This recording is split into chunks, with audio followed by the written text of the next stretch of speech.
Meghalaya diaries എന്ന ഞങ്ങളുടെ മേഘാലയൻ യാത്രാ വീഡിയോയിലെ അവസാനത്തെ വീഡിയോ ആണ് ഇത്. ഈ വീഡിയോയിൽ ഞങ്ങൾ മേഘാലയയിൽ നിന്ന് തിരികെ നാട്ടിലേക്ക് വരുന്ന കുറച്ച് വീഡിയോസ് ആണ് ഉൾപ്പെടുത്തിയിട്ടുള്ളത്. മേഘാലയയിൽ ഞങ്ങൾ പ്ലാൻ ചെയ്തിരുന്ന പോലെ അവസാനത്തെ വെള്ളച്ചാട്ടവും കണ്ടിട്ട് അവിടുന്ന് ഞങ്ങൾ അന്ന് രാത്രി തന്നെ നാട്ടിലേക്കുള്ള യാത്ര തിരിച്ചു. കണ്ടിന്യൂസ് ആയി വണ്ടി ഓടി നാട്ടിലേക്ക് എത്തിച്ചേരണം എന്നായിരുന്നു ഞങ്ങളുടെ നേരത്തെയുള്ള പ്ലാൻ. അങ്ങോട്ട് പോയപ്പോൾ ഇടയ്ക്കൊരു ദിവസം ഞങ്ങൾ ബ്രേക്ക് എടുത്തിരുന്നു. തിരിച്ചു വരുമ്പോൾ എവിടെയും സ്റ്റേ ചെയ്യാതെ കണ്ടിന്യൂസ് ആയി ഓടി വരാം എന്നുള്ള പ്ലാനായിരുന്നു ഈ യാത്ര പ്ലാൻ ചെയ്യുമ്പോൾ തന്നെ ഞങ്ങൾ കണക്കുകൂട്ടിയിരുന്നത്.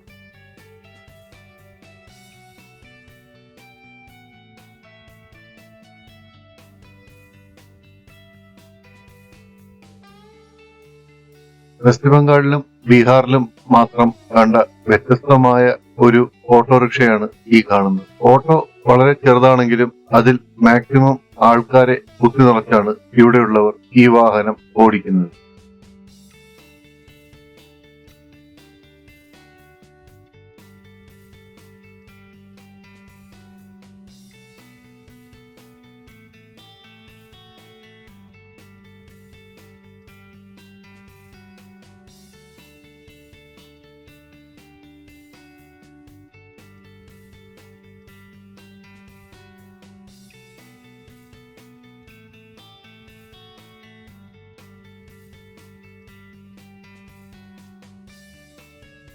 മേഘാലയ വിട്ട് ഞങ്ങൾ ഗുവാഹട്ടിയിലേക്ക് അന്ന് രാത്രിയിൽ എത്തിച്ചേരുകയും അവിടെ നിന്ന് ആ രാത്രി തന്നെ ഞങ്ങൾ സിലിഗുരിയിലേക്ക് തിരിക്കുകയും ചെയ്തു. അടുത്ത ദിവസം പകലിൽ ഞങ്ങൾ സിലിഗുരി പാസ് ചെയ്ത് ബംഗാളിലേക്ക് കയറി അവിടെ നിന്ന് ബീഹാറിലേക്കാണ് പോയത്. ഞങ്ങൾ വന്ന വിശാഖപട്ടണം, വെസ്റ്റ് ബംഗാൾ ആ റൂട്ട് വിട്ട് ഞങ്ങള് ബീഹാർ, UP, മഹാരാഷ്ട്ര, കർണാടക അങ്ങനെ പിടിച്ച് സ്റ്റേറ്റ് ഹൈവേസിലൂടെ പോകാനായിരുന്നു ഞങ്ങളുടെ പ്ലാൻ അനുസരിച്ച് ഞങ്ങൾ ബീഹാർ വഴിക്ക് UPയിലെ വാരണാസിയിലേക്ക് എത്തിച്ചേരുകയും വാരണാസിയിൽ നിന്ന് സിയോണി വഴി അമരാവതി എത്തുകയും അമരാവതിയിൽ നിന്ന് കർണാടകയിലെ ബീദർ വഴി കാലബുർഗി എത്തുകയും കാലബുർഗിയിൽ നിന്ന് വെല്ലാരി, മൈസൂർ വഴി കാലിക്കറ്റിലേക്ക് എത്തി അവിടെ നിന്ന് അങ്ങനെ നാട്ടിലേക്ക് വണ്ടി ഓടിച്ചു പോകാം എന്നായിരുന്നു ഞങ്ങളുടെ പ്ലാൻ. പകലും രാത്രിയും ഞങ്ങള് കണ്ടിന്യൂസ് ആയിട്ട് നിർത്താതെ തന്നെ വണ്ടി ഓടിക്കുകയായിരുന്നു. ഏകദേശം ഞങ്ങള് പോയ റൂട്ടിൽ നിന്ന് വ്യത്യസ്തമായി ഒരു 500 കിലോമീറ്ററോളം എക്സ്ട്രാ പോകേണ്ടി വന്നു. എന്നാലും ഞങ്ങൾ വന്നത് കൂടുതലും സ്റ്റേറ്റ് ഹൈവേസിലൂടെ ആയതുകൊണ്ട് ഒരുപാട് വ്യത്യസ്തങ്ങളായ കാഴ്ചകളും ഞങ്ങൾക്ക് കാണാൻ സാധിച്ചു.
മഹാരാഷ്ട്രയിൽ നിന്ന് കർണാടകയിലേക്ക് കയറുന്നത് ഒരു രാത്രിയിലാണ്. അവിടെ നിന്ന് കാലബുർഗി വഴി ബെല്ലാരി ആയിരുന്നു ഞങ്ങളുടെ ലക്ഷ്യം. ബെല്ലാരിയെ കുറിച്ച് ഞങ്ങൾ നേരത്തെ കേട്ടിട്ടുള്ള കഥകൾ വെച്ച് രാത്രിയിൽ അതുവഴി പോകുവാൻ ഞങ്ങൾക്ക് മനസ്സിൽ ഒരു പേടിയുണ്ടായിരുന്നെങ്കിലും ഞങ്ങൾ യാത്രയിലെ ഡിലേ ഒഴിവാക്കാൻ വേണ്ടിയിട്ട് മുന്നോട്ട് തന്നെ പോകാൻ തീരുമാനിക്കുകയും ആ രാത്രിയിൽ ഞങ്ങൾ ബെല്ലാരി ക്രോസ് ചെയ്ത് പകൽ സമയത്ത് ഓടി മൈസൂരിലെത്തുകയും ചെയ്തു. മൈസൂരിൽ നിന്ന് കൂടല്ലൂർ വഴിക്ക് ഞങ്ങള് മുതുമല ടൈഗർ റിസർവിൽ കയറുകയും മുതുമലയിൽ നിന്ന് കോഴിക്കോടേക്ക് ഇറങ്ങുകയും ചെയ്തു. അവിടെ നിന്ന് ഞങ്ങൾ നേരെ നാട്ടിലേക്ക്.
കടന്നു വന്ന വഴികളിലെല്ലാം ഒരുപാട് കൃഷിയിടങ്ങളും കാട്ടുവഴികളും പിന്നിട്ടാണ് ഞങ്ങൾ മുന്നോട്ട് നീങ്ങിയത്. പല സ്ഥലങ്ങളുടെയും രാത്രിയിൽ ഞങ്ങൾ യാത്ര ചെയ്തത്.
യാത്രകൾ അവസാനിക്കുന്നില്ല. ഇനി മറ്റൊരിടത്തേക്കുള്ള യാത്രയുടെ വിശേഷങ്ങളുമായി വീണ്ടും കാണാം.